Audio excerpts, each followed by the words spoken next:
Азамат Болгонбаев деген ким? Мен чын дилимден өнөрпоз болууга абдан куштарландым. Бүгүнкү күндө биздин депутаттар айтышты да тартып алды.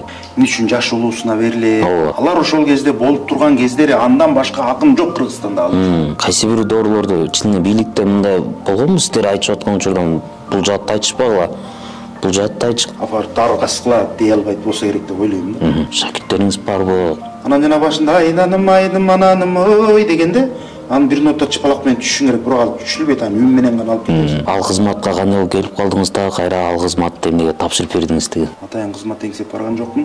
Кызмат теңсеп барсам баягы имараты бар, баары даяр жерге барсам да сондай мындай. Жапатырмак жайылтууга аракет кылып атышат да, бала бакчадан баштап бүгүнкү күндө бир мамлекеттик деңгээлде улуттук баалуулуктарды сүйгөн адамдардын арасында бул нерсе талаш. Жазган уулум өлүмгө кандай драматургия мындай карасаң. Азыркы учурда акын болушту абдан татаал. Манасты деле силер ушул өңүттө кайсыл бир касиеттерин жашырып тартышыңар керек деген ойду айтты.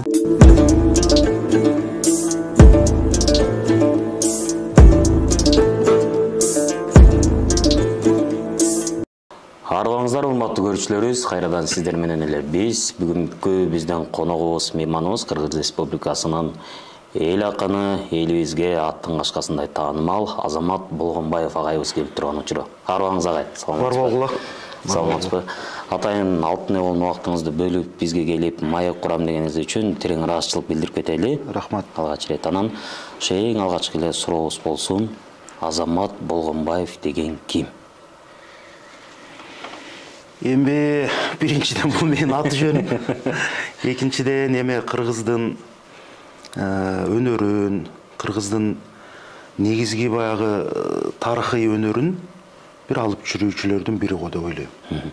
Анткени мен ушул бир дүйнөгө акылым жетип, тамга таанып, бир ак караны айырмалай билген учурлардан тарта эле менин өмүрүм ушул комуз кармаган менен башталды го деп ойлойм. Эми адамдын бир аз жакшы жаманды айырмалап калган кези бул мектепке барган учурлардан башталат го дейм да, бир аз тамга таанып, дүйнөнүн баягы бир чексиздигин үйрөнүп, мугалимдерден таалим тарбия алып, ошол мезгилден тарта мындайча айтканда мектепке портфель менен кошо комуз көтөрүп барган учурду өттүм. Анткени мезгил ошондой эле, баягы мен мурдагы доор урап аткандын учурунда биринчи класска барып калдым да. Анан ошол кездеги, маселен, Бишкектеги музыкалык мектептердин ар кандай чакан филиалдары айыл жерлеринде иштеши экен да. Анан ошол учурда биздин айылда чоң бир комуз сабагы бар экен. Ал жерде мына азыр дагы көзү тирүү Өзбек Кадыркулов деген агайыбыз бар. Ал иш абдан профессионал музыкант. Ошол кишинин комуз сабагы жүрүп турган мезгил экен да. Анан ата-эне деле баланын кайсыл бир деңгээлде шыгын байкайбы, же бир жөн эле бир жүрөктөгү бир махабаты мененби айтор, мени ошол учурда комузга берген экен.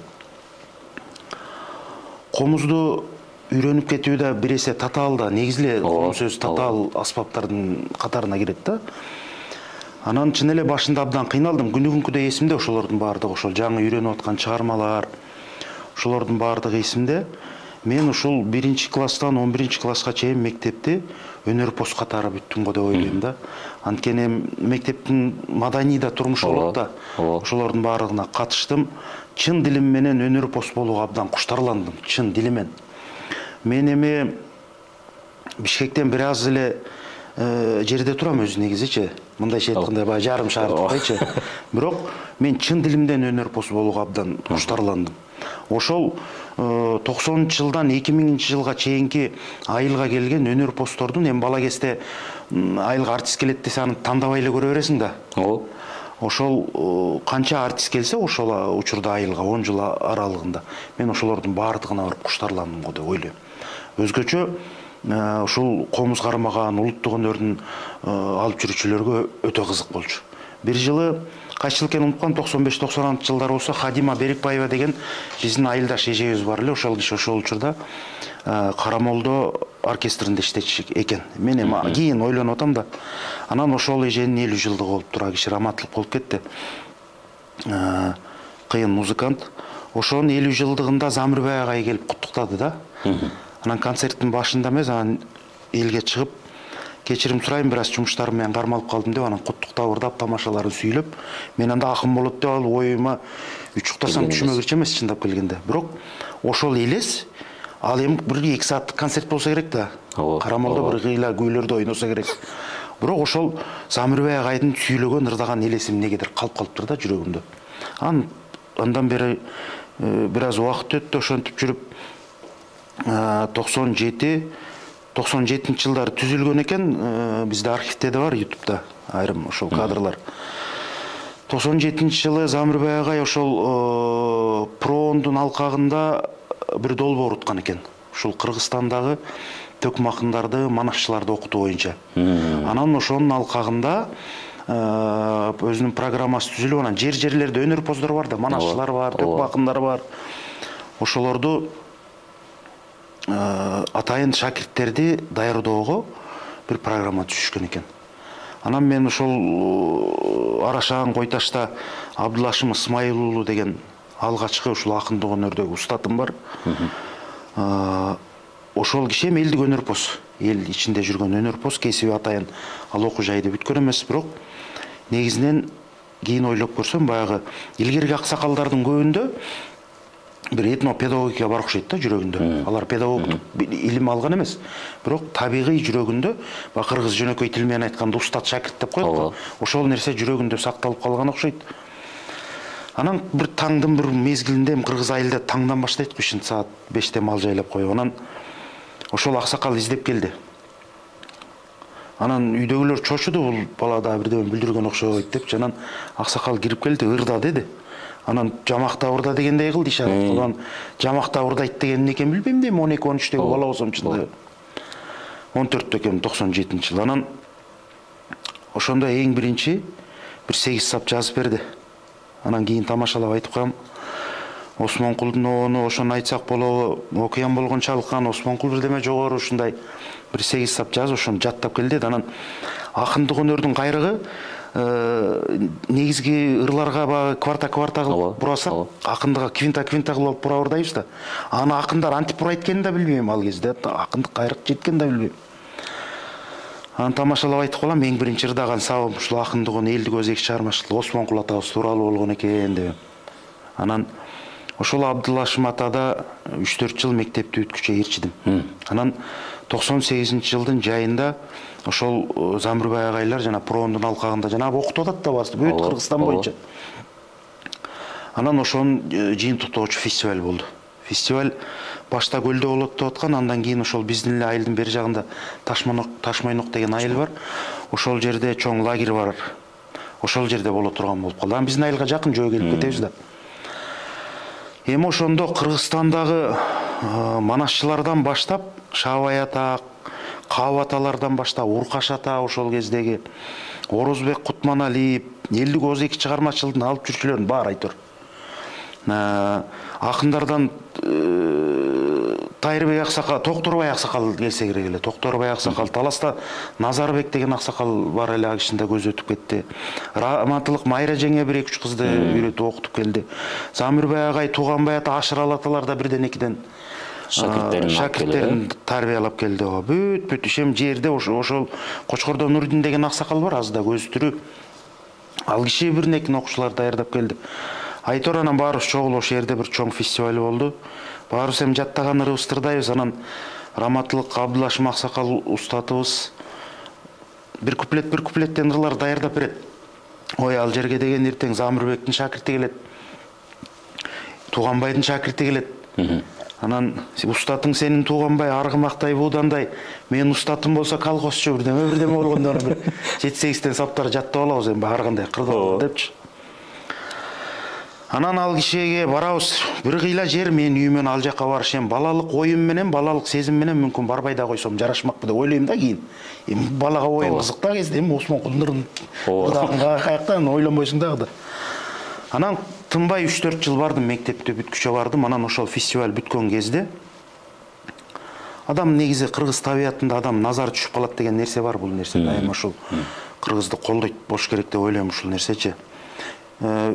башка жактан келгендерди автобус менен алып кетти Бишкекке. Анан жана эң калды да жана үй ээси аягында калды дегендей болуп. Биз жөө кете тургандар эң аягында калдык да бат. Лагерь аңгырап калды жанагы жер. Анан жөө чыгып алып кетип атсак, агай ошондо баягы иш чараны жыйынтыктап лагерди өткөрүп берип кетип атса керек го. Машинеси менен автобустан чыгып калды анан. Канчанчы класс окуйсуң деди. Анан ошол жылы 9-класска бараткан жыл беле айтор унутуп калдым. Анан сурадык, канчанчы классың деди. Анан баланчанчымын деп айттым. Мектепти бүткөндө ушул искусство институту бар. Мен ошол жерде сабак берем. Ошол жака кел деди.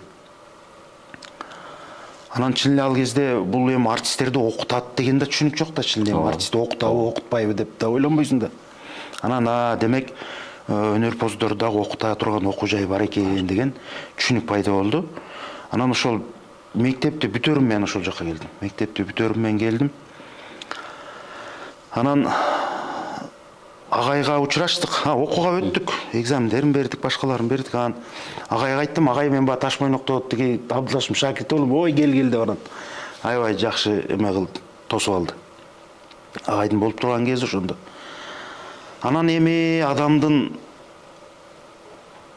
кыйла өнөрпоздор ар кайсы жанрда. Бул театрда болобу, башка жазуучулукта болобу, адабиятта болобу, көпчүлүгүн турмуш ар кандай жолго салып кыйналып калган чурлар да көп болду да чын эле.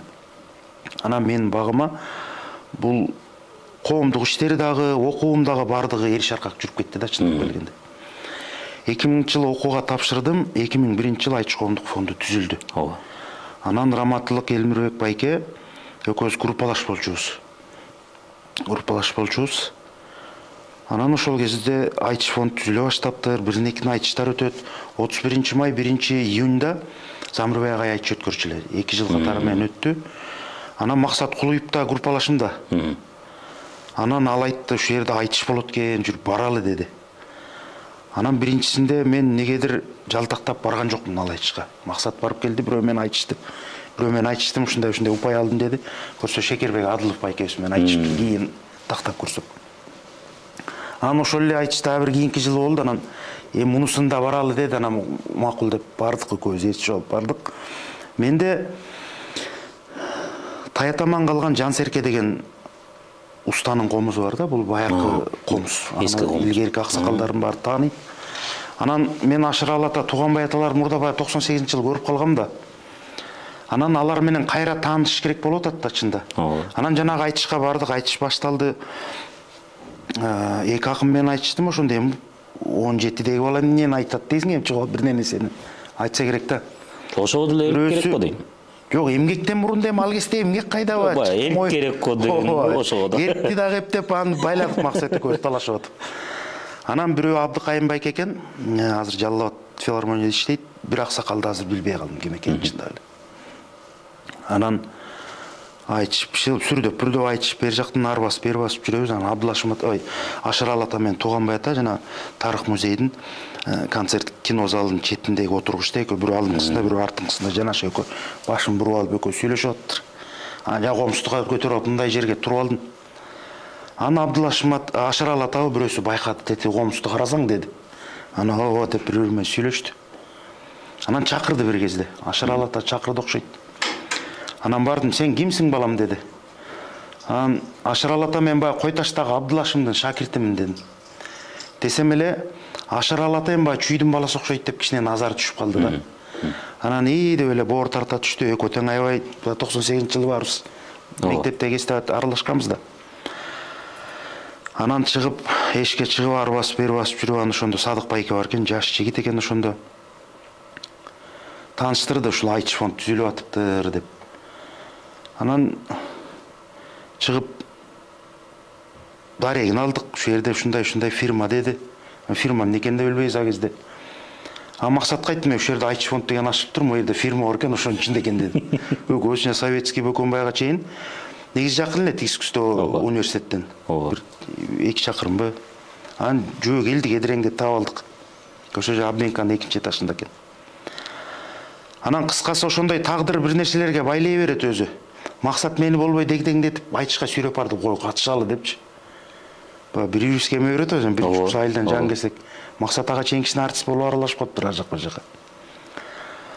Анан мен аны айтышмантқа сүйреп бардым деген жүре ушул жерде сонун нерсе бар экен баралы деп. Анан барсак чын эле бүт баары бар экен. Ашыралы ата, Туганбай ата, акындардын баары. Кочкордо Шайлыбек деген байке бар азыр. Кырдабай калды бирок.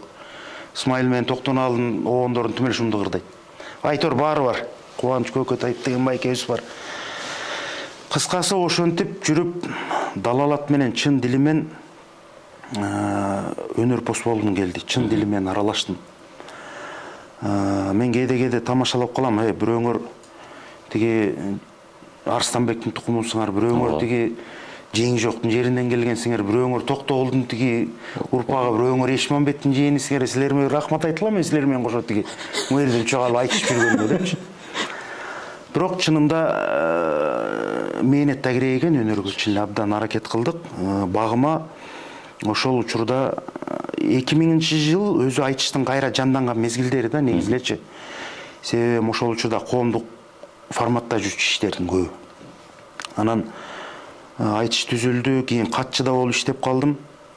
Түйшүгүн кошо көрдүк да айтыштардынча. Айтыш кандай, азыр эми айтышка мындай десең 5-6 кыргыз теме ушуп кетет, айтыш кандай сен сөз келтирбе деп. Ал кезде айтышка 60 акын качсак, залда 40 киши көрчү аны. Ошо кишисине алып жарымы сөз көрүүчүдөн акын көп болуп, кишисинен ырчы көп ким көрүптүр мындай деген. Анан чын айтыш трендке айланды да кийин өзүм өнөрдү деле бул деле жандуу нерсе окшойт да. Муну деле аздек тутуш керек экен, кадырлаш керек экен, сыйлаш керек экен. Кайсыл бир деңгээлде шарт түзүп бериш керек. Шарт десе көпчүлүк учурда азыр материалдык нерсени ойлошот. Бирок шарт мындай духовный дагы кайсыл бир деңгээлде колдоп сүрөө керек да. Садык байке айта берчи, акындар ушинтип биз деген филармонияга айтыш өткөрөбүз. Филармонияга эл батпай турат ошондо. Башбайге машине саябыз десе айрым акындар болгон. Бул тиги ар нерсени сүйлөй берген. Келесок иш окшойт депчи. Ошондо казактар машине саяп калган кез уж. Алды Волга сая баштаган кездер ошол 2000-жылда. Анан Эрмек акын беле айтор бирөө сырдаган тамашасы бар. Короомдо эки-экиден Волга турар, кыргыздын акындары сала кеттеп жолдо турар дегенчи. Анан Садык байке бир жерден угуп калган байтор иши кылып. Анан ошого намыстанганда абдан жүрөгүндөчү. А бизде да ал кезде мен катышып калдым ошол айтыштарга. Байге фонду 5000 сом дегенчи.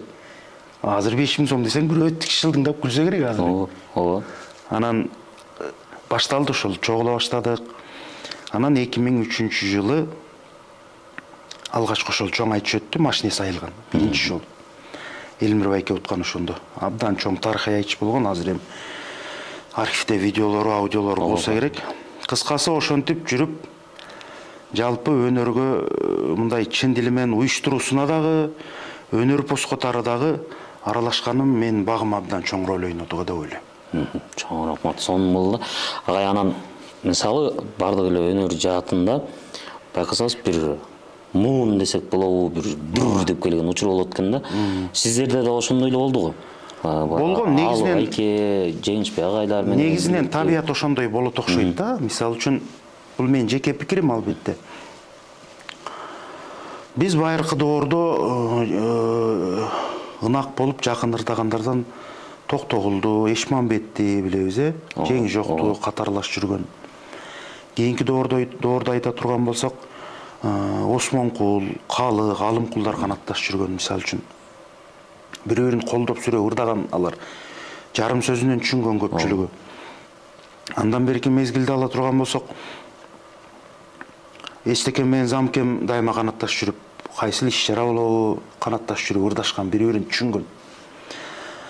Ашыралы ата менен Туганбай ата бири-бирин абдан жакшы түшүнгөн. Көбүнчө эми тагдыр жылдызына жараша да эми адамдарды бир кандай кылат эми бир эр шаркак кылып койсо керек го. Андан берки доорду карай турган болсок, Абдулла байке Таласта жалгыз жүрүп калды. Рахматулла аке Жалал Абадта жалгыз жүрүп калды. Жалгыз селем акынга жайыңда өнөктөш болбосо тамаша да керек да, тигин ырдап, буну ырдап. Мисалы үчүн биздин эгемендүүлүк доордун акындарынан Амантай эке чын эле жалгыз болуп калды да, өнөктөш жок. Амантай эке чын эле баягы топ жарып келген акындардын сап башында да. Баягы Кайсак сакал менен айтышкан да. бул хулиганчал деп ырдап алаксы калды. Анан тамашага айланып эле топ жарып келген, бирок эри шаркак жанында жүргөнгө эме болду да. Андан берки учурду карай турган болсок, мына Раматылык Элмиров эке менен Жеңиш байке алар өзүнчө бир муун болду. Мүмкүн күндө ээрчишип жанына аша жүрбөгөн чыгар. Бирок кайсыл бир кече болобу, иш чара болобу, айтыш болобу, башкасы башка, булар бири-бирине дайыма өнөк болуп турган. Алар бири-бирин курчуткан дайыма. Биздин андан берки бир 5-6 жыл бери карай турган болсок, алар мына 93-жылы айтышка катышып атат, 92-93-төр эгемендүүлүктүн башында келип атат. 2000-жылы окуу жайга Максат экөөбүз тапшырып калдык. Максат экөөбүз бири-бирибизди кайдан билебиз, аны төгүп урдайт да билбейбиз да. Анан көрсө Максат да жамакта урдайт экен, мен да жамакта урдайт экен. Бир жылдан алы мектепти бүтүп келди, бирок ал эмеге студияга окууга тапшырды. Филармониянын студиясына. Кыскасы үчөөбүз болуп калдык да.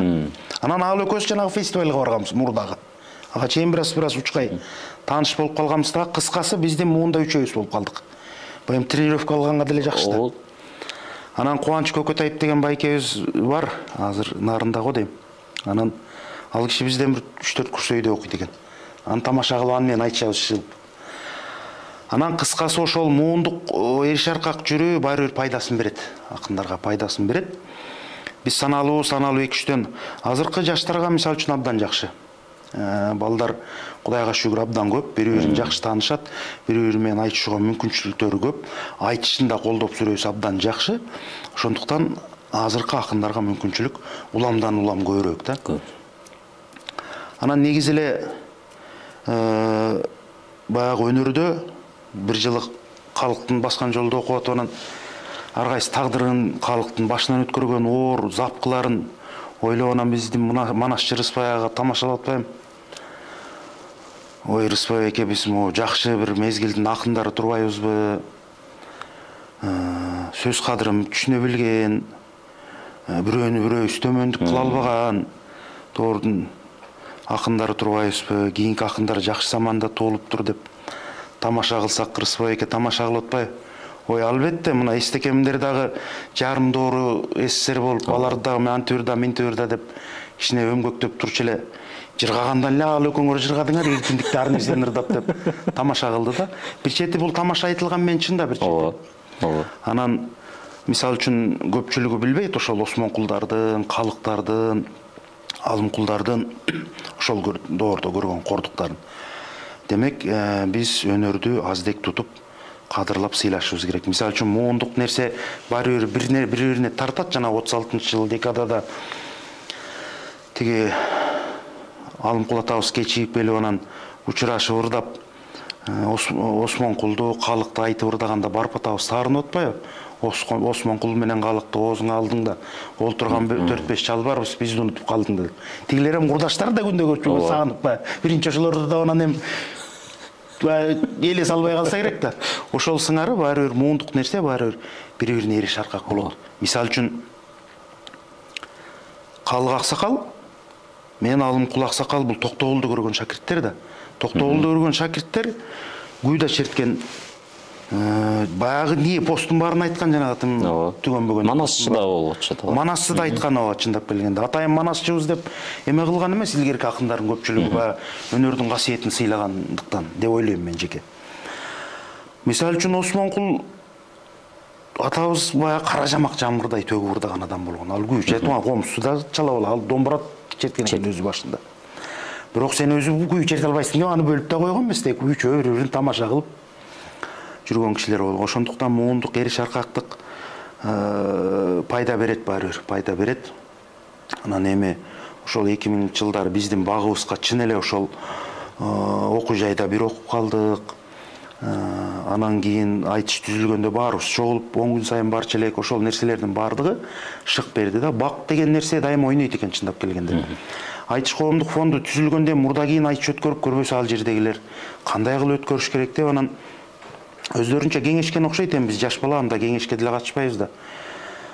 Анан кыскасы чечишкен экен, Бишкекте жашаган баягы аты чыгып калган акындардан 5-өө бул Абдулда Нуралиев агабыз, анткени ал да уюштуруучу болуп ошол башында турган ошолордун. Анан Раматылык Майра жеңе, Элмирбек байке раматылык, Амантай байке, Жеңиш байке ошол 5 катышат, 8 акын катыша турган айтыш болуп турган болду да. Анан эми 3 акын үчүн тандоолор өткөрүп отурмак белек. Ошол жерде отургандардын эле жана бир 20дайыбыз айтырышы. Ошонун ичинде эле Чучугулак Карматалы кимдин багы жанса ошолор катышсын деди. Анан мен жанагы максатты ээрчип барган айтыштан бери айтышка катыша электин өзү. Ошондон бир 2-3 ай берирээк убакыт. Анан эми терде аралашып көрүп калгандан кийин кичине толкундоосу да башкада. Анан жанагы Чучугулак кармаганда менин атымда чыгып калды. Менин атымда чыгып калды. Жанагы 5 менен кош айтыша турган болуп. Анан сахнага алып барып чакырат да, биринчи жуп баланча менен баланча дегенде биринчи жуп болуп калдык. Биринчи жуп болуп чыгыш атам татаал. Азыр деле татаал чында. Баары элдин сыны башка болот болуш керек да. Башында баары анан ал кезде сахнага чогулуп комусту бураганга болобу, бураганга болбойбу дегенди да билбейсиң да. Жөнөкөй нерсени да. Аны Айтор Абдулла экөөбүз айтыштык, азыр архиви бар экен ошол айтыштын. Анан ошол эле айтыш бир 3-4 айдан кайра боло турган болуп калды. Жана антип 5 катышат, 3-өн Чучугулак кылып тандайбыз деди. Анда да катын чыгып калды жана Чучугулактан. Анда чын эле бактылуу акын. Мындай бак чуркайт деген ошол да, чын эле кээ бир учурда бак чуркайт да. Анан ошол 8 акын кайра боло турган болуп калды. Ал тарых музейде болду. Сүрөтү бар экен азыр. Жаздын күнү болчу. Мен өзү басканда майтайып басам, батинкен такас жарымына чейин жешилип калчу, ошо сүрөт бар экен да. Кыштын күнү батинке анан. А кезде формат тиктерчи эмеспиз айтышка. Айтыш болорду, кыялга барчубуз, анан кыялдын чапандары ал кичинекей балага, чоң кишиге деп арнап тигилчү эмес ал. Ал баары эле бир стандарт кылы. Чоң кишиге тигилчү, аны кийсең бир 5-6 жолу орулат деп тамаша кылчубуз бири-бирибизге. Анан ошондой чапан менен Элмир байке менен айтышып атканым бар экен. Ошондо бирдеме тайып ала, эми жан келди, ал деле колдоп ортаса керек. Анан бирдеме Азамат оозунан ырдар сылалап, мени кечке тай дейсиң, мен айгыр болгон кезимде качып жүрбөй талалап деп бирдеме тамашаласаң керек айтыр. Ошо мен ал айтыш бүттү. Анан кийин ойлонуп көрөм, дем кокус мен ошол жерде атым чыкпай калганда, кээде кагылып улам артка кете бересиң да, жан дүйнөңдө ооруйт. Оорубаса дагы болбойт окшойт дейсиң дейм акырычы. Ошол нерсе баары сүрөп кетти го деп ойлойм да. Анан ошентип жүрүп отуруп 2003 жылы эми эгемендүүлүк доордо чоң айтыш деп коебуз, эми биз айтыштын уюштуруусуна да аралашып калдык, себеби машине сайылып, филармонияга эл толот деген акта, эшиктер сынып, ошондо ызы чолгонбуз Айтор. Анан ошол айтышта Раматылык Элмирбек байке башчыбай калды. Абдан чоң айтыш болду, чын эле мындай тарыхый, уникалдуу айтыш болду. Анын тематикалык багыты да абдан башка болду. Мурдагы айтыштарда эми чакан айтыштар, өзүң 60 акын болсо, терде 40 көрчү, бир деп бирдемелерди айтып эле, чоң акындар деле, жаштар деле бирдемелерди айтып эле кетчүбүз Айторчу. Анан аерде чоң бир мамлекеттик деңгээлдеги маселелер, ошол кездеги көйгөйлөр, ошол кездеги акыйкатсыздыктар, башка-башканын баары айтылган алгачкы айтыштардан болду. Эгемендүүлүк мезгилдеги алгач мындай бир тимелей деп бир жан сүрөгөн айтыштардын ошол алгачкы болду. Анан ошондон бери эле 2004 окууну бүттүм, 2004 айтыш фондко катчы болуп кирдим. Анда Элмир байке төрага эле. Анан айтты, сен жумуш деле караган жоксуң да деди. Анан ой жумуш деле караган жокмун. Эмне акын деген жумушту каяктан карайм мен аны. Деп анан айтты, сен анда башканы деле карабай эле кой. Бак деген нерсе турмушта ойноп атат да улам. Анан сен башка деле жумуш карабай эле кой, сен айтыш фондко андан көрө катчы болуп иштейм, өзүң аралашып калдың деп. Анан катчы болуп калдым, ошо бирдемелерин жазайбыз Айтор. Кыскасы, ошол процесстин баарын көрүп калдым чын эле. Баягы ошол баштагы айтыштар байгеси бир 7000 сом беле, 5000 сом беле. Анан улам көбөйүп, анан ошол 2001 айтыш фонд түзүлдү, анан ошол 2 жыл даярдык болгон экен да. 2003 жылы анан алгачкы жана чоң айтыш өттү филармонияда. Эми филармония 1108 орун, аны ал кезде толтуруш деле оңой нерсе эмес болчу. Анан алгачкысы бекер өттү. Эшиктер сынды абдан. Жана кой эшиктер талканалат экен. Кичине болсо да, символический болсо да, биз айтыштын билеттерин ошол базар баасынан дайым арзаныраак кылчубуз. Себеби деген айтыштын публикасы көбүнчө карапайым адамдар да. Анан аксакалдар, аталар, апалар. Анын бир аз пенсиясын көбүн белетке алып алсаң да куят да бир аз. Ошондой нерселерди ойлончубуз. Бул масса кандай масса келет биздин айтышка депчи. Анан башкы билетибиз ошол 2004-тө 20 сомбу 23 сом болду. Ошол кезде филармониянын концерттери дегеле частный концерттер канча экенин билбейм, 100 сом болсо керек. Ошо бир 20-23 сом кылып билет сатып баштадык. Андан кийинки айтыштардын баарына уюштуруучу болуп аралашып калдык. Бир күнү 2007-жылы Ашыраал атанын 70 жылдыгы эле айтор ошого билет чаптай турган болдук. Анда ундан камыр жасап алып өзүбүз чаптачубуз көчөгө. Атан клей кылып, афишаны өзүбүз чыгарчубуз, аны өзүбүз чаптачубуз. Аны ал экөөбүз жыртык шлепканы кийип алып бүтүндөй Бишкекке чаптаганбыз. Анан ошондо үйдөгүлөрдү дагы эсимде, жана программа менен карап айтышты аябай күчүчү да. Анан азыр ойлосом чындап эле ошондо айтыш бир айда жылда бир болбосо, мында азыркы бүгүнкү күндөгүдөй деле баймо интернетке чыгып чудай деле айтыш болбоптур да. Баягы күчүп ал дагы бир мындай 1 саат берилет, калганы кийинки жумага өтүп кетип ушундай болуп көрчүмүн. Анан ошол учурда деле кийин деле мисалы Боордош элибиз казак акындар менен бир топ айтышып жүрөсүздөр. Анан мындай ой келет чындан эле. Баягы бирде учурда катуураак айтышкан учурлар келет. Ошол учур болот экен, айтыш керек экен учурунда. Мисалы негизи эле акындар саясий кырдаал болобу, жашоо шартка жараша учурдун талабына жараша айтышат экен. Анан бай дегеним Боордош элдер менен ортодо бир жаман жакшы көрүшүп калган учурлар болгон жокпу? Анткени жана өзүңүз айткан ал учурда Байге фонду алар да көп болгон. Бизде анчалык жетишерлик эмес. Эми пикир келишпестиктер, ар кандай кырдаалдар боло берет. Андайлар боло берет. Бул тарыхта да болгон. Мисалы үчүн Арстанбек менен Сүйүнбайдын айтышында баягы казак-кыргыз илгерки чатактан кийин анан кайра жаңы ымалага келип баштаган кездеги айтыштар да. Анан экөө тең катуу кетип бараткан кезде токтотушкан. Эми экөө тең бириңен өткөн, бириң ушундай акын экенсиңер деп, элдин ынтымагы үчүн деп. Андан берки доорду карасак деле талаш-тартыштар боло берет. Эми айтыш деген табият өзү ошондой да чындап келгенде. Казак акындары абдан орой биздин элге айтып койгон учурлары, биздин акындардын казак элине орой айтып койгон учурлары болду. Бирок айтыштын табияты айтылат экен. Бирок ошого карабай, баары бир эки элдин ортосундагы нерсени баары бир аздек болуш керек абдан. Абдан аздек болуш керек. Мисалы үчүн 2000 кайсы айтышта акыркы Элмир байке Балгынбек менен айтышкан айтышта 2013-дө болуш керек. Ошондо аягында чыгып айткан сөз бар го Элмир байкенин. Бул айтыш деген эми көргөн эле ай чаабайланайын жайла дегени көрдөн алып немеге сал деп айта берет. Ал эми кызыкта буйрук кызыккан. Көрүп отурган адамга ошол нерсе керек. Бирок бул эки адамдын улуу баарлашуусу деп айткан сөзү бар да. Чында бул философия. Өтө чоң философия. Ошондуктан бул нерсеге ар кандай өңүттөн караса болот. Бирок ошол нерсеге акындын дарамети жетиш керек айтууга. Мисалы үчүн 2003-дөгү Астанада өткөн айтышта Элмир бай кырдап атпайбы? Кыргызды тоого жараткан Кудайга жакын болсун деп, казакты түзгө жараткан Мунайга жакын болсун. Казакты Кыргызды кырга жараткан Теңирге жакын болсун деп, казакты түзгө жараткан Темирге жакын болсун деп, биз далада калган балдарга бата берип келебиз, байлыгыңар толсун деп. Ошол байлык менен өздүңөр байлык колго тийгенде бар балаңдап кеттиңер деп. Мындай карасаң орой кетем туурабы?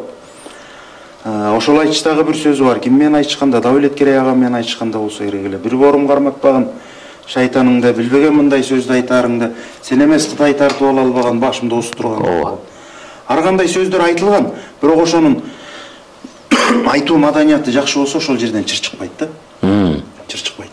Абдан куштарлуу айтыш болгон ушул. Астанада 2003-жылы жазда өткөн айтыш. Ноорузда өткөн айтыш. Бул айтуу маданияты дагы керек да. Эми кээ бир учурда орой учурларда болуп кетет. Бирок ал эми акындын өзүнүн дараметине жараша, бирок эки элдин ортосундагы нерсени өтө аздек тутуп сакташ керек. Ал мезгилдер өтө берет. Калат аны бар унутулуп. Бирок руханий нерсе, алака баары сакталыш керек деп ойлойм. Анан да ошол эле кошумча мисалы бизде Кошбайге кылып берет да сөзсүз түрдө. Анан бизде баягы акындардын айтышынан комментарийлерди көрсөк эле баягы баары бир элбиз да.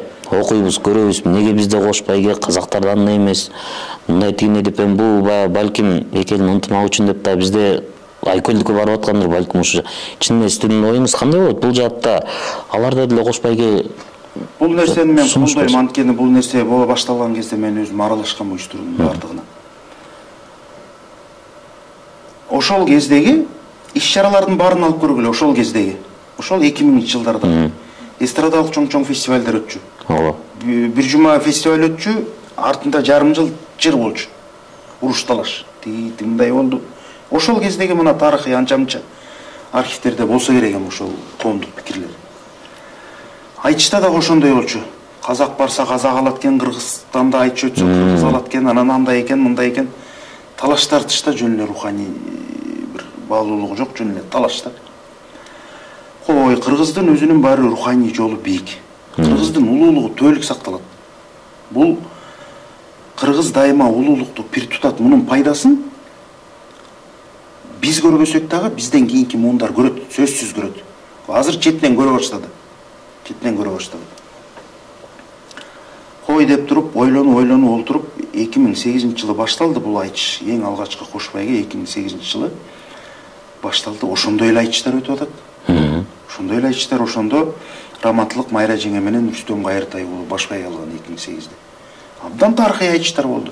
Андан кийинки 2013-дөгү Балгынбек менен Элмирбектин азыр айчын билбеген кыргыз жок болсо керек азыр эми. Ооба, баягы кошуналар экөө бири-бирин аябай айчкан. Ошол нерсенин баардыгы айчтын баалуулугу сактала берет. Эми бирок кыргызда айчты күйөт да күйгөндөн айтат алар байкуштар. Эмнеге эле биз эле ушинтип бере беребиз, эмнеге бербейт да. Ооба, бул нерсе өнөрдүн бийиктиги үчүн жакшы нерсе, тарых үчүн жакшы нерсе. Биз күнүмдүк айрым бир нерселерди ойлой берсек, жок алар бербесе биз бербейбиз деп эрегичтен эрүлөт дейт. Бул нерсе болбойт. Бирок казактарда дагы акыркы мына 5-6 жылдан бери кошпайга өткөрүшүп, мурдагыдай бирден акын чакырбай, бир аз көбүрөөк чакырып, мындай алакасы жакшы болуп аткан азыркы учурда жакшы жолго түшүп калган учуру айчтын алакасы. Бирок муну биз аздек тутуп сакташыбыз керек кошпайгени. Себеп мисалы үчүн көп талаштар боло берет айчтын ички табиятына аралашып көрбөгөн адамдардачы. Мисалы үчүн эмне үчүн жаш улуусуна берилет, эмне үчүн мындай болот деген нерселер көп эле талаш тартыштар жаралган. Бирок ошол 2001 жылдан бери аз 24 жыл дейли, ошол 24 жылдын алкагында иленип айрым эрежелер кабыл алынды да. Мисалы үчүн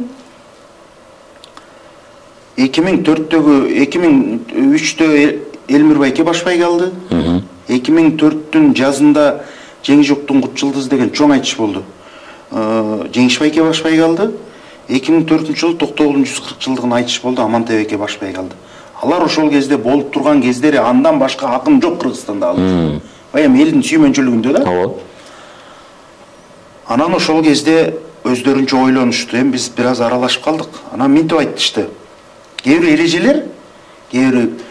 эрежелер бул өнөргө пайда алып келет баары бир. Ошол кезде мынтип сүйлөштү. Баягы чакан-чаканда айчтар да бар. Жылда бир жолу болчу чоң айчы.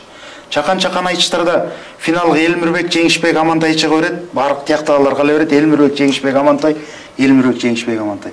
Анан кой башкалар да өссүн деп анан өздөрүнчө чечим кылышты. Эмкиде мындай кылалы деди чоң айчта. Үчөө катыша берет деди. Бирок жарым финалга келгенде өзүнөн өзү жок болуп кетет алар. Андан кийинкилер финалга чыгып айтышат да. Мындай эреже кээ бир дүйнөлүк чоң жанагындай бир фестивалдарда бар экен, жанагы ошол жылы уткан театр же болбосо ошол жылы уткан ырчы кийин 1-2 жыл катышпайбы, ушундай эреже бар экен. Ошол сыяктуу кылып чечим кабыл алышты.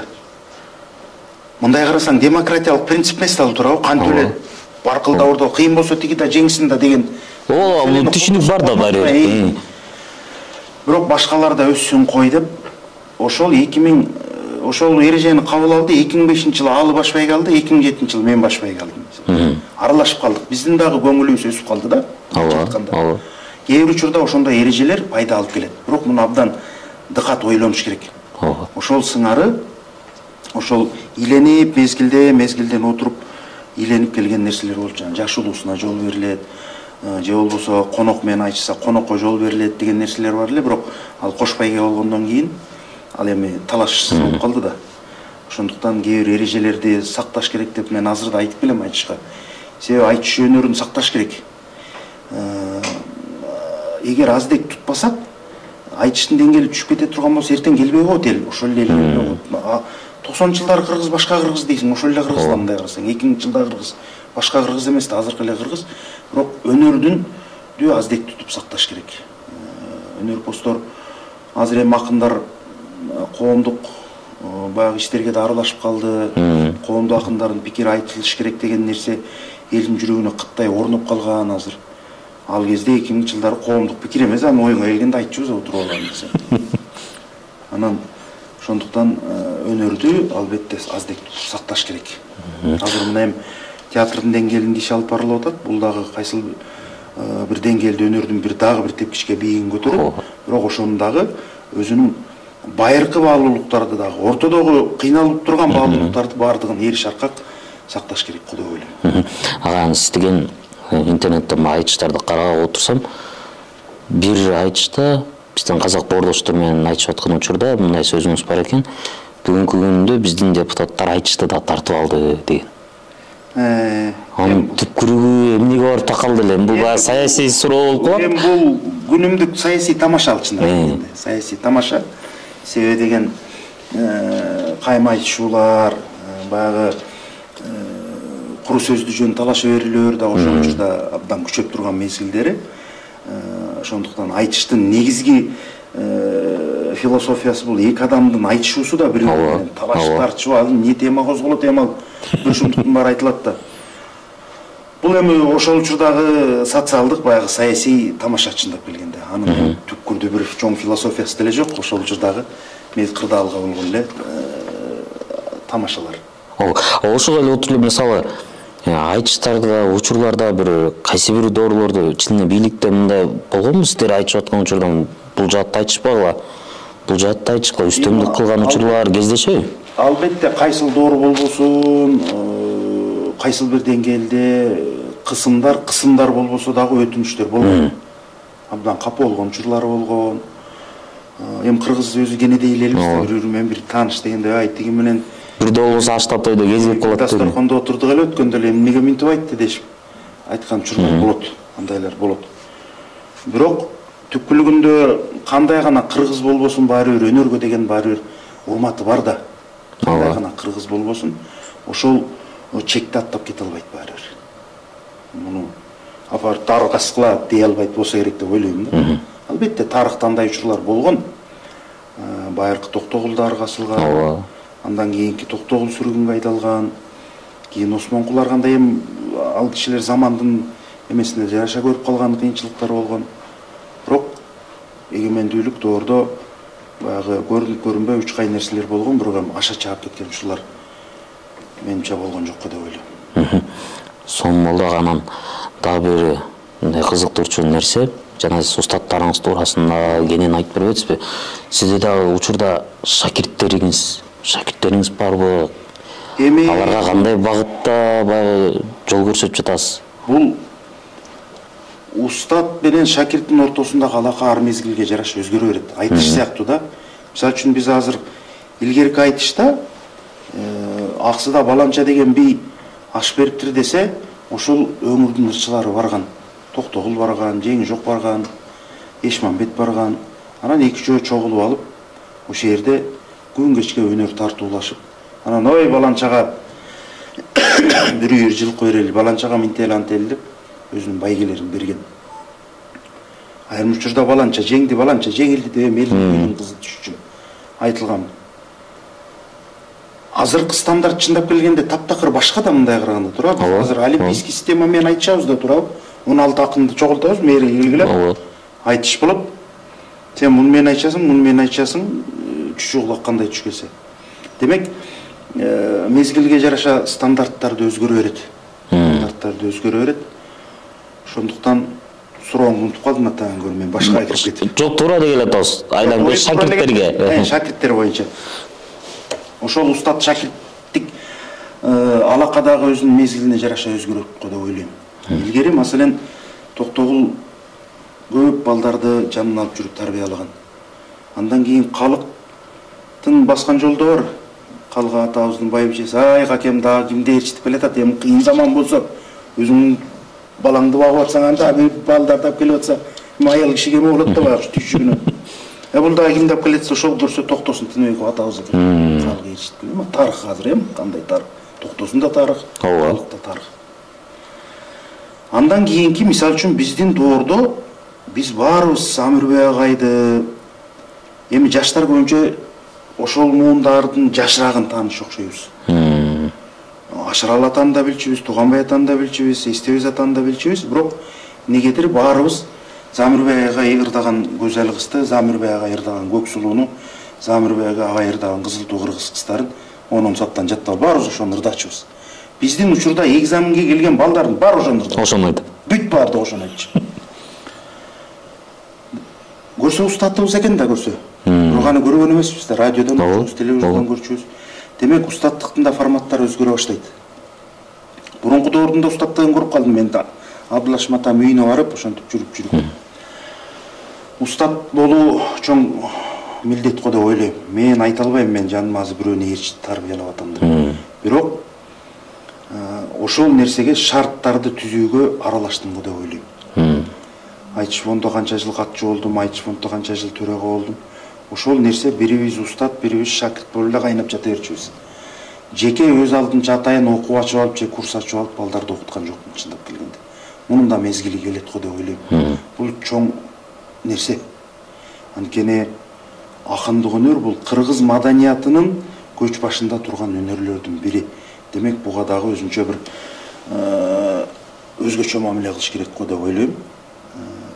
Шакирт таптай турган мезгил өзүнчө келет го деп ойлойм. Бирок өзүбүздүн кийинки жаштарга айтыш болгон учурда, айтыш болбогон учурда дагы өзүмдүн кеп кеңешимди, акыл насаатымды чын дилимден айтып келгенге аракет кылам. Түздөн түз окутуп калган учурларым болду. Искусство университетте бир-эки жолу 1-2 жылдан сабак бердим. Ошондо Турат, Тынчтык, азыркы биздин акындардан Акмат башында бир аз окуп консерваторияга отуруп кетти. Ошол учурда болгон нерсемди үйрөткөнгө аракет кылдым. Мисалы үчүн акындык өнөрдө үнүң шаңкылдап дагы турган абдан жакшы да. Баягы тили тандык болсо шешен деген не пайда деген сыяктуу да. Ошондуктан бул комузуң дагы жаркырап туруш керек. Мындайча айтканда, жанагы биздин өзү акындык өнөрдө, өзү кызык өнөр, акындык өнөр эме, кыргыздын элдик өзек чыгармачылык. Абдан кызык өнөр да, билбейм, муну музыканттар эми бир изилдесе керек го деп ойлойм. Сен ошол эле Курманбекти айтасыңбы, ошол эле Жаныш Байшты айтасыңбы, же ошол Токтогулдун оогун ырдайсыңбы, Алымкулдун оогун ырдайсыңбы, Калктын оогун ырдайсыңбы, азыркы эстекемдер, ашкемдер ырдаган, биз ырдап атканда стандарттуу оогундай ортоңку кыл менен 3 нота ойнойсуң. Анан жана башында айнаным, айным, ананым, ой дегенде, анын бир нота чыпалак менен түшүшүң керек, бирок алып түшүлбөйт, аны үн менен гана алып кетесиң. Анан жана кээ бир дастандарда ылдыйкы кыл менен чыпалак менен черткен бир нота, 5 эле нота өзү да. 5 нота менен не деген тарых бар Кыргызстанда деген. Курманбек бар, Жаныш Байш, баян айтып баарын айтып жүргөн. Ооба, чынында эле. Бирок 5 эле нота чындап келсең. Абдан таң калыштуу өнөр. Бирок комузчуларыбыз кандай нерсенин баарын жараткан, эми ал башка өнөттү. Ошондуктан үйрөтүп калган учурларым болду, бирок түздөн түз азыр шакирт тарбиялай элекмин, мезгил келет го деп ойлойм. Бул боюнча абдан өзүмө сын көз караш менен карайм, анткени туура. Бул аздек өнөргө адамдын тагдырын буруп ийесиң да. Ооба. Ошондуктан буга бир өзгөчө караш керек го деп ойлойм. Анан дагы агай, сиз жетекчилик кызматта да иштедиңиз. Шаршен Термечиков атындагы 3 музыкалык драма театры, азыр сатира театры деп өзгөрдү. Анан бул суроо кичине кополураак. Ооба. Ал кызматка кандай келип калдыңыз да, кайра ал кызматты эмнеге тапшырып бердиңиз деген суроо. Мындай нерсе болду. Чын эле ошол учурларда мен коомдук иштерге көп аралаштым. Мен биздин тагдырыбыз, табиятыбыз ошол коомдук иштер менен башталып калды. Айтышта ал кезде бир чакан фонд болсоң, сени эч ким колдобосо, биз баягы илгери жанагы өзүнүн бир эмесин сактаган бир 10 эле баатыр бар, кылыч кармап, чоң душман келсе уруш берген сыяктуу кишилер болчубуз. Анан ар ким көрө албаганы бар, көрө алганы бар дегендей. Анан талашчыбыз саясий нерселер чыгып алып. Силер эмне үчүн акындарга ушинтесиңер деп. Мана мына баарыбызды менен ишерден калган. Баарыбыз ошол мезгилге туш келип калдык да. Анан кийин КТРКнын байкош кеңешине да аралашып калдым. Мен бул коомдук жумуш чындап келген. Табиятты бир бөлүгүндө айтышың керек да бир нерсени. Маселени айтышың керек деген эле сөз. Акылда чыгып маселе айтыш керек. Тигерге чыгып да маселе айтышың керек деген сөз. Ошон менен жүрүп 2016-жылы филармониядан кетип калдым. Биз бир башка проект баштайбыз деп. Анан кетип калгандан кийин адам 1-2 жылдан кийин жумушсуз жүрүп калдым көпкө. Көпкө жумушсуз жүрүп калдым. Анда биздин театр түзүлө элек. Көпкө жумушсуз жүрүп калдым. Анан айтышты. Ушул театрдан өздөрү айтышты. Анда Орозбайке директор болчу. Анан Азамат бир чет чүйдүн баласысың, бул эми өнөрдүн түпкү табияты бир. Ушул жака келип иштеп көрбөйсүңбү деди. Анан макул дедим. Макул деп ойлондум. Элмир Байке менен кеңештим, бирок Элмир Байке жүрөгү жактырган жок. Эми театрдын такыр өңүтү башка. Бираз турмуштук багыттары да башка. Аны эми айтпай койгом. Интрига көбүрөөк деди го дейм. Алда бар деген сыяктуу. Жүрөгүң чыдайбы деди. Анан чыдайт дедим. Анан табиятымда кызмат эңсесем башка жерди да сурамакмын. Кыргызстанда эң артта калган театрга бардым чындап келгенде. Анда зданиясы жок. Бул моралдык жактан мыкты театр. Балдарын бар профессионал, балдарын бар билимдүү, профессионал режиссеру бар, профессионал ичинде техниктери бар, иш алып баргандар бар. Бирок баягы үйүң жок болсо конок чакыра албай жүрө берет го кыргызда. Үйдү бүтөйүн анан кудаган тозом дегендей болуп. Баягыштар жарытып спектакль кое албайт чындап келгенде. Анан эми өзүм чүйдүн баласы болсом, аракет кылып көрөйүн деп театрга аралаштым. 2021-жылы бардым. 2023-жылы кеттим. 1-2 жылдай чын деле аракет кылдым. Кирбеген жерине кирип, айтпаган жерин айтып, театр деген бул дүйнөлүк өнөр. Акындык өнөр бул кыргыз аздек туткан өнөр. Бирок мен эмертең Америкага барып төксөмалар түшүнбөйт да. Бирок спектакль апарсаң кимде болсо түшүнөт да. Бул театр керек. Театр деген бул дүйнөлүк искусство, муну дагы биз ала жүрүшүбүз керек. Анан ушул чүйдүн театры жок болсо кандай болот деп көп аксакалдар менен сүйлөшүп айтор дал баштадым. Анан жетекчилик кызматка барганда жеке чыгармачылыгыңда калып калат экен. Көпчүлүгү ырдай албай каласың, айрым иштерге катыша албай каласың. Анан баары бир бул жак дагың келип да тура берет экен. Анан кой деп колуман келишинче аракет кылдым. Анан баягы жетекчи киши менден кийин ким ойло иштейт, иштер кандай өңүктөлөнөт деген нерсе да ой болот экен. Анан ошол учурда эле Алтынбек Аскарович айтып калды, тиги Жумакадыр Байке барат ордуңа деп, жана ой жакшы болду кайра деп, ошо мен иш жакшы чечилип азыр театр имаратта болуп калды. Жумакадыр Байке ишин азыр жакшынакай жүргүзүп атат деп билем да. Анткени театрдын бир ажары ачылып калды, ошонун бир кайсыл бир өңүрүнө салым болуп калды го деп ойлойм. Атайын кызмат эңсеп барган жокмун. Кызмат эңсеп барсам баягы имараты бар даяр жерге барсаң да сонун деп барып кирип чыгып кайкылап барсаң жакшы нерсе. Аты жакшы да, эми директор баланча жердин мекеменин директору экен деген аты жакшы да баягы. Бирок жөн жүрсөм деле жүрө бермекмин баягы. Баягы ошондой нерсеге адам көнүп кетет экен бат элечи. Жөн жүрсөм деле жүрө бермекмин, бирок антким келбеди. Ошондуктан кой деп учуру келгенде аны өткөрүп бердим. Чын азыркы мисалы жан дүйнөм мен түшүнгөнгө аракет кылдым чында ички дүйнөм мындай. Өзүм мурда көрүүчү катары күйчүм чын театрга. Себеби айтышта да биз Садык Байкелер ушул театрга дагы аралашып бир коомдук багытта биз дагы бир аракет кылсак деп өзүбүздүн да эме кылчу элек, бирок театрга жан дилим менен аралашканга аракет кылдым. Кудайга шүгүр азыр эми акырындан иштеп келишип атат буюрса. Ошол учурда мисалы сизге чын белгилүү болду эле ошол здание берилип калат деп. Алтынбек Аскарович убада берди чын эле, ачык айтты. Официалдуу эмес жерде жолугуп калдык КТРде. Орозбек Кутманалиевдин мааракеси болуп аткан кез. Орозбек Кутманалиевдин 90 жылдыгы болот эле, КТР чоң көрсөтүү кылып тарткан, анан биздин чүйдүн балдары бар ойношкон ушунда.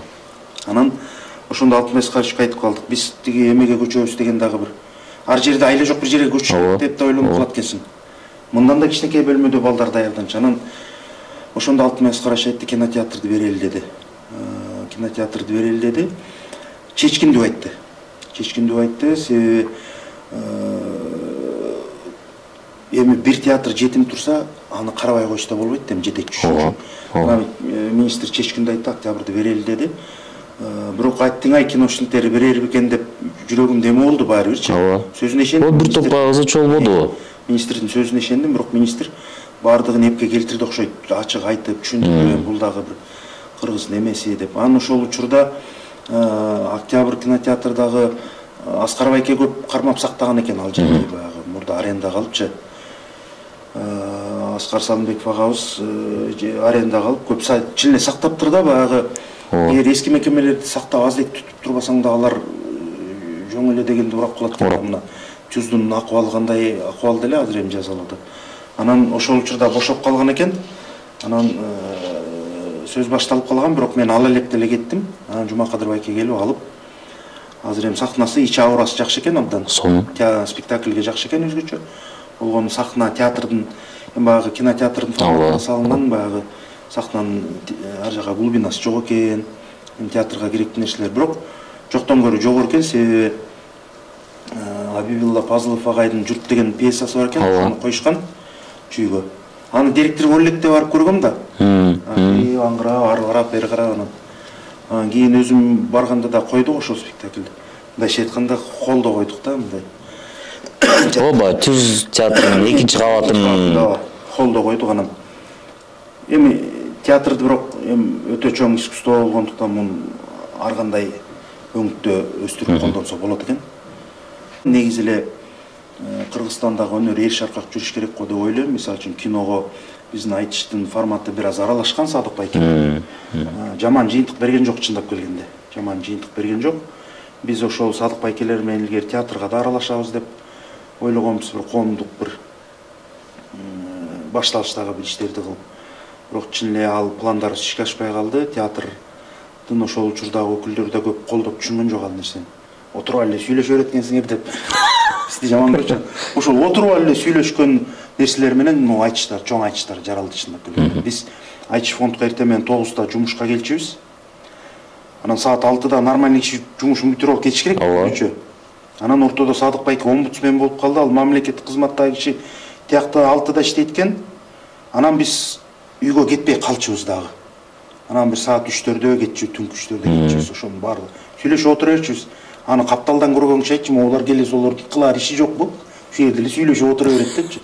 Бирок ошол сүйлөшүп отура бергендин аркасында көп тарыхый иштер жаралды. Көп маселелер чечилип калды. Себеби айрым тарыхый учурларын айта кетейин.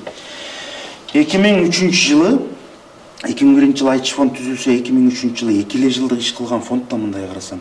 2003-2004-түн башында тапшырды. Төкмак элдик өзек чыгармачылык, бул манашчылык өнөр, төкмак акындык өнөр, дастанчылык өнөр ЮНЕСКОда ал кезде азыр жөн эле список болуп катталып койбоду. Репрезентативный список беле ушу тилим келбейт ага да. Илгери шедевр деп. Шедевр. Шедевр деп. Ал китеп бар. Кыргызстанга да келген. Ошол жылы дүйнөнүн бир мен астак айта албайм, болжолду айтып атам, бир 40-тын ар жак бери жагында өнөрү шедевр деп таанылган. Ошонун ичинде Кыргыздын ошол элдик өзек чыгармачылыгы шедевр деп таанылган. Бул жерде Бексултановдун эмгеги, Жакиевдин, анан ошол Садык Байкенин эмгеги болгон жанында. Себеби талаптарда мындай нерселер бар экен да. Мамлекет, коом ошол өнөргө кандай жумуштарды аткарып атасыңар, бул силерге өзү керекпи деген суроо келген мындайча айтканда. Анан, "Ооба, бизге керек, биз мындай иштерди кылып атабыз" деп айтканга жакшы экен да. Анан ошол учурда ошол айтыш фонддун кылган иштери Бексултановага чейинки тарыхтардын баарын айтып, анан шедевр деп катталган. Анан атайын ошол 40 өнөрдүн жыйынтыгын менен бир чоң китеп чыккан. Ошол китепке шедевр из шедевров деп 7 өнөрдү алдыңкы катарга койгон. Китеп бар, азыр эми менин колумда жок, бирок биздин китепканаларда болсо керек. Ошол катталган. Кийин айтыш өнөрүн каттаган учурда деле ЮНЕСКОга аны кестем список болуп калды. Бирок өнөр дейбизби, кайсыл бир тармактабы, айтор баардык нерсенин жанып, кайра солгундап, жандуу өнөр экен да, кайра бир оргуштап турган учурлар болот окшойт. Ошондуктан бул нерселерди мындан да бийик деңгээлде алып кетишибиз керек го деп ойлойм. Анан ага ушул жерде мисалы соңку суроолорубуздун катары болсун. Буга чейин бизде Семетей кино тасмасы тартылат деген учур болгон. Эсиңиздеби? Ооба, билем. Анан ошол учурда сиз да өзүңүздүн позицияңызды билдирип жүргөнсүз. Бүгүнкү күндө кандай ой келди? Мисалы азыр Манас театрыбыз ачылды. Ичинде баарыбыз эмгектенип атабыз. Анан Манасты жайылтууда мисалы төкмө акыныбызбы, манасчыларыбызбы, дастанчыларыбызбы дейлик баардыгы баягы жапа тырмак жайылтууга аракет кылып атышат да, бала бакчадан баштап бүгүнкү күндө бир мамлекеттик деңгээлде ишканаларга чейинчи. Анан балким бул жаатына замандын талабына ылайык башка өлкөлөр мисалы өздөрүнүн эпосторун жада калса ойлонуп чыккан баатырларын кино болуп тартып атат да. Биз ошол жака ыктасак, сиздин жеке оюңуз кандай болот? Балким кино жаатын. Биринчиден менин жеке пикирим, себеби бул нерсе бул талаш Кыргызстанда.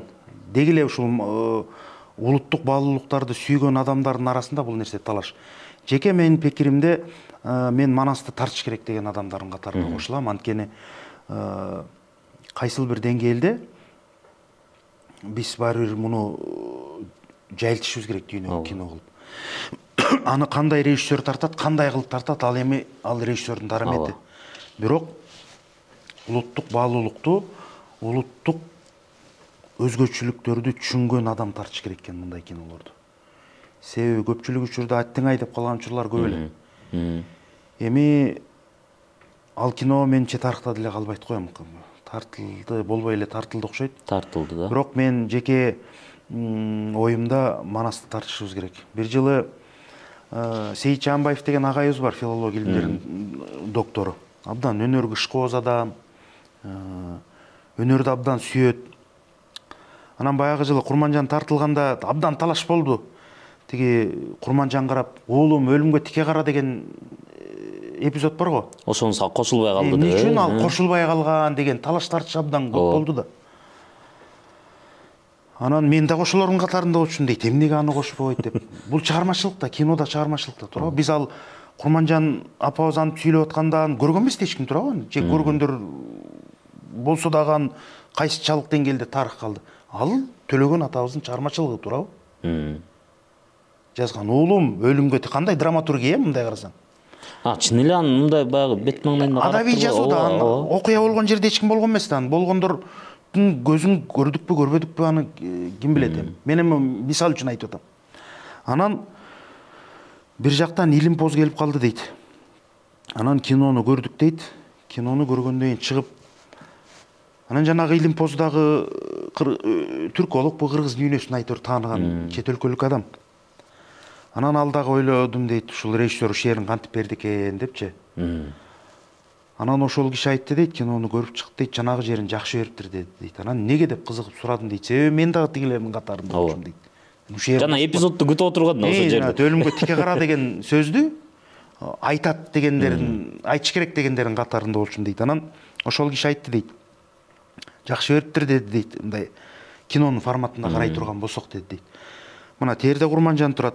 Терде баласы дарга асылган турат. Берде орустун жоокерлери Мылтыкжан баарын карап турат дейт.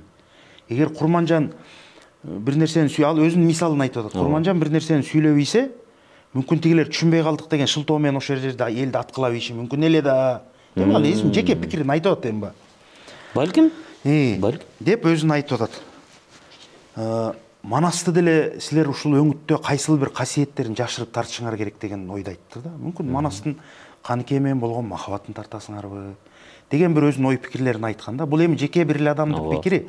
Бирок Манасты кайсыл бир деңгээлде биз мыкты кино кылып тартышыбыз керек. Ал лирика болобу, тарыхый кино болобу, же ал боевик болобу, билбейм аны. Кандай өңүттө тартылат анын жанры, бирок жалпысынан мен тартыш керек деген ойдомун жеке. Бирок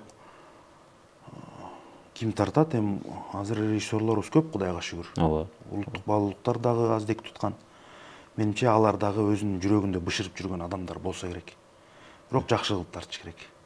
Эми Манасты Кудайга шүгүр азыр кыргыз дүйнөсү, Манас дүйнөсүн бала бакчадан таанып билип, негизи эле өнөр постторго келген актер болобу, акын болобу, жазуучу болобу, башка өнөр посттордун дээрлик көбүнөн сурасаң, мен мектепте Манас айтып келгем деп айтат. Көпчүлүгү. Ооба, дээрлик баарында бар да. Анын бир эжеи болот, айылында мектебинде, анан ал өнөргө жакын экенин чакырып алып бир 10 сап манас айттырат. Жок дегенде 10 сап манас айтып келгендер. Көпчүлүк өнөр посттору дээрлик. Баягы мектептин программасында баягы тайторун чабышы да бар го. Күндөн күн өтүп дегенде биздин доордун балдардын баары айткан да. Ошондуктан тартышыбыз керек, аздек тутушубуз керек. Бардыгын акындык өнөрдү дагы акындык өнөр айтыш. Мисалы үчүн акыркы 3-4 жылдан бери мына бул жерде китептерде турат, Илимдер академиясынын Айтматов институту. Көп илгеркилерден Залкырлар сериясы, жанагы Сарыге жыйнактар бар, эпосторду. Ошолордун бардыгы, ошол биз бала кезден баштап, ошолор студент кезден, анын чыкканына бир 30 жыл болуп калды. Ошолордун бардыгы бизге чындап казына болду. Ооба. Ичинде бардык элдик эпостордун бардыгы бар, чыгармалардын бардыгы бар. Абдылдажан агай ошол чыгармалардын баарына мээнет кылды да. Жыйнады баарын, тияктан чогултту, бияктан чогултту, баарын чыгарды. Акындык өнөрдү эми сизден сураса, будан сураса, Атбашта жаткан Кыргызстан, же тиги Баткендин төрүндө жаткан Кыргызстан айтышты сүйөсүң десе, кыргыз сүйөт баары. Бирок биз муну эл аралык деңгээлде даңаза кылышыбыз керек. Муну илимий жол менен даңаза кылышыбыз керек деп ойлойм. Азыр акындык өнөр боюнча ошол мына биз менен театр менен да тыгыз аралашып иштешип атат. Мээрим эже Көлбаева, мына акындык өнөр боюнча илим жактады. Андан кийин бир карындашыбыз Алымкул Үсөнбаев боюнча илим жактады. Кече жакында көрүп калдым, ушул акындык өнөрдөгү юмор жана сатирабайт ушул багытта илим жактаптыр. Амдан кызык болду чын эле мага. Себеби кайсы өңүттө ал илимпоздор таптакыр башка өңүттө болушу мүмкүн да. Биз ойлонбогон өңүттөчү. Анан Алымкул боюнча защитасына бардым. Жанар деген карындашыбыз жактаган Алымкул боюнча защитага бардым, көрөйүнчү депчи. Бул илим деген өзү эмне, өзү кандай болот өзү депчи. Анан анын каршылаштары сурап атат. Эмне үчүн Алымкул кыз Дарыйканы бир аз эле ырдаган депчи. Анан ал өзүнүн божомолдорун айтып атат. Бул ырында бул нерсеге токтолгон, бул ырында бул нерсеге токтолгон деп. Эми Алымкулдун атабыздын кеткенине канча жыл болду, бирок ал кичинекей каргадай кыз Алымкулду жактап атат илим. Демек, ар бир акын бул айтыштар башка маселе. Өзүнүн башка чыгарма термеси, санаты башкалары. Ал ошол учурда окулабы, окулбайбы, айтылабы, айтылбайбы, бирок чыгармалар абдан ойлонуп калдым, жүрөгүмө абдан тийди ошол нерсе. Демек, айрым ойлорду, пикирлерди, акыркы мезгилдеги доорлор ошолорду жазып калтырып коюш керек экен. Себеби кийинки муунга изилдегенге керек экен. Тиги 2005 жылы митинг болуп атканда төкмө акындар эмне деди экен деп бир 100 жылдан бирөө сурап калышы мүмкүн да туурабы? Ушулар жүрдү эле Толкон. Митингде сөзсүз төгөт эле бирөө. Төктү беле же, төкпөдү беле же, жок дегенде тиги бир маек бердиби, сүйлөдүбү деп 100 жылдан бирөө сураш мүмкүн деген эле суроо элементар. Ошондуктан бул нерсенин баардык илимий изилдениш керек экен. Бир жылдары чет өлкөдөн келип изилдегендер болду өзгөчө акындык өнөрдү. Демек, биздин акындык өнөрдү ошол Элмирбектин уникалдуулугун, Жеңишбектин уникалдуулугун биз аны бири-бирибизге айтып эле мактана бербей, ошолорду дагы изилденип четке чыгыш керек экен деген ойдомун. Ал үчүн төкмө акындар өзү дагы илимге аралашыш керек экен, бирок бул татаал экен чындап келгенде. Биз көпчүлүк учурда сүйлөгүч өнөрдүн ээсибиз да. Ооба. Сүйлөгөн бизге бактыраак да. Жазган оорураак чындап келгендечи. Ошондуктан бул нерсеге өзүбүздүн төкмө акындарды аралашыш керек экен, себеби табиятынан түшүнөт да өнөрдүчү. Ошол нерселер ошол өнөрдүн өзгөчөлүгүн ачып бериш керек экен. Себеби ал илимий ишти чет тилге которгон оңойраак да. Ошондуктан ушул жол башталып калды, Кудай буйрса. Мына Тил адабият институту баштап, азыр башка окуу жайларда дагы аралашып акындык өнөрдү изилдеген. Акындык өнөр боюнча илимий иштер өтө эле сейрек экен. Ошондуктан ушул өңүт колго алынса деп ойлойм. Чындап эле айтыштын акыркы эле ушул 25 жыл мына кылым жаңырган учурун айта турган болсок, айтыш өнөрү өйдө төмөн нерселерди абдан көп көрдү. Абдан көп көрдү. Ошондуктан бул нерсени таза, аздек тутуп сакташ керек. Азыркы учурда акын болуш да абдан татаал. Сен барып айтышка төгүп кетесиң, биякта бирөө жарым мактап аткан болот, жарым сөгүп аткан болот. Эмнеге муну айтпайсың, аны айтпайсың. Акындын да жүрөгү бар да. Бир маселени айткысы келет, бир маселени айткысы келбейт. Ошондуктан өнөрдү аздек тутуп сакташ керек деп ойлойм. Манас театрында дагы азыр өзүнүн жетекчилери бар, айтышта карап аткан жетекчилери бар. Ошолор дагы бул өнөрдү сакташ керек. Дайыма айтыштын негизги эрежелерин сакташ керек. Негизги эрежелерин сакташ керек. Бул мыйзам деген нерсе, мыйзамдуулук деп сүйлөйбүз го баарыбыз, ошол мыйзамды, негизги мыйзамдарын сакташ керек го деп ойлойм. Мен абдан талашам бул нерсени. Себеби мен өз башыман өткөн нерселер ошолордун баардыгы көргөм, акындардын ошол кездеги учурлары. Ошондуктан жанагындай мындай карасаң жөнөкөй эле нерселер бар. Жаш улусуна жол берилет, кош байгеде өткөндө Санжырада сүйлөп аткан учурда азыр эми коом активдүү да абдан. Коом активдүү учурда баардык нерсеге коом пикир айта алат. Өткөндө Санжыра радиосунда сүйлөп атсам, бир аксакал чыгып кош байге деген абдан жакшы, бул ушундай кыргыздын деп жакшы пикирин айтты, бир аксакал чыгып сөктү. Кайсынын ою туурады, ортодон бир ой табышың керек. Бирок келечек үчүн бул өтө жакшы нерсе. Өтө жакшы нерсе. Бул кыргыздын өзгөчөлүктөрү гана сакталып калат тарыхта. Бул биздин жашаган доорал чоң алкактан карай турган болсок, бир тамчыдан мындай караганда. Деди Осмонкулдардын, Токтогулдардын, андан аркы Арстанбектердин доору кайда? Биз аларды элестете албайбыз да, чындап келгенде, туура. Арстанбек деген 500 билген киши болгон экен. Бирок анын негизги өзгөчөлүктөрү калды да, туура. Арстанбек эмне ошол учурдагы коомдогу тиги социалдык саясий пикир айткан эмес дейсиңби? Айткан. Бирок руханият, ал нерселер калбайт. Жеңи жок, эмне ошол учурдагы нерсени айткан эмес дейсиңби? Айткан. Бирок аккан суу калды, дүнүйө калды, башка-башка калды. Барып айткан эмес дейм, философиясы калды. Ооба, бирок бул айтпагыла деген сөз эмес. Айтыш керек. Бирок негизги түпкүлүктүү өнөрдүн негизги касиетин алып жүр. Бул боюнча Дастан Сарыулы агабыздан урушчу абдан. Биз акындар чогулуп кээде күлүп калабыз. Ай, тиги күндө тиги канча бөлкө нанын жегениңди айта бербей, улуулукту айткыла, улуулукту деп урушчу баарыбыз. Анан баарыбыз жанталашып, анан тиги акылыбыз жетсе жетпесе да бир философияларды айтканга аракет кылчубуз. Ал нерсе сабак болгон экен чын эле. Дайыма улуулукту айткыла, улуулукту деп. Ал эми саясий өңүттү айта алсаң жакшы. Мына Элмир Байкер дагы ошол 2003-төгү айтышты. Жаттан карыз көп алды, жангештилер жеп алды. Бөлөктөн карыз көп алды, бөрүлөр талап жеп алды деп. Аны сен сындап аткан кишиде айттың ай деп ичинен жаман көрүп атат, бирок ушуга жеткирбесек болот эле деп. Айта аласыңбы? Айт жакшынакай кылып. Айта албайсыңбы? Жөн эле былжырап койсоң, ал да жарашпай калат да. Ооба. Айта турган мезгили болот, өзүн тайманбай турган курч мезгилдер. Бирок ошону айта алган дагы айтыш керек.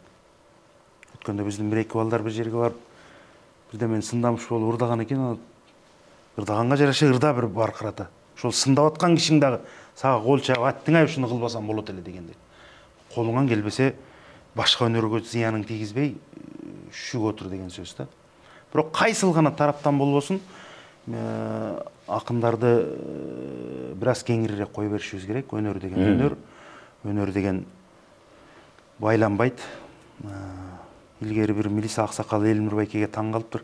Бу артисттер силер министриңерди укпайт турбайсыңар деп абдан таң калыптыр. Анан Бексултанованын сөзү бар го, театрга директор болгондон көрө 2 кап 1 кайтарган. Ошондуктан катаал нерсе аздек тутушубуз керек. Ага менин деле акылым жетпейт, кантип аздек тутуш керек. Бирок негизги эрежелерин сактап, колубуздан келген нерселерди кылып турушубуз керек. Жазылбаган мыйзам менен, акындарды туура түшүнүшүбүз керек.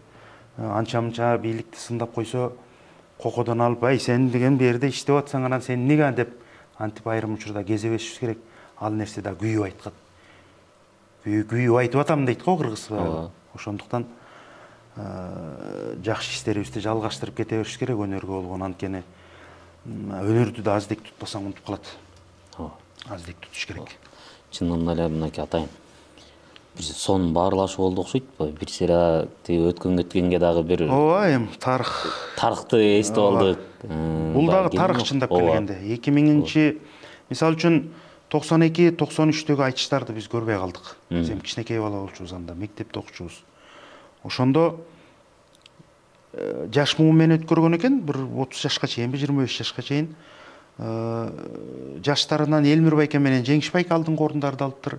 Аксакалдарынан Туганбай ата алса керек эле менимче бир жылкысында Тайырбек аксакалбы, Токторбай аксакалбы ошол бирөө алган, унутуп калам кээ бир учурда. Андан кийин да бир некин айтыштар болуп турган экен. Ошол учурда да Түгөлбай агай, КТРде Сыдык Акматов деген агай бар эле. Ошол кишилер уюштуруп, мамлекет деңгээлде акчасын бөлүп өткөргөн экен, эми аны да дайыма кыла албайт да.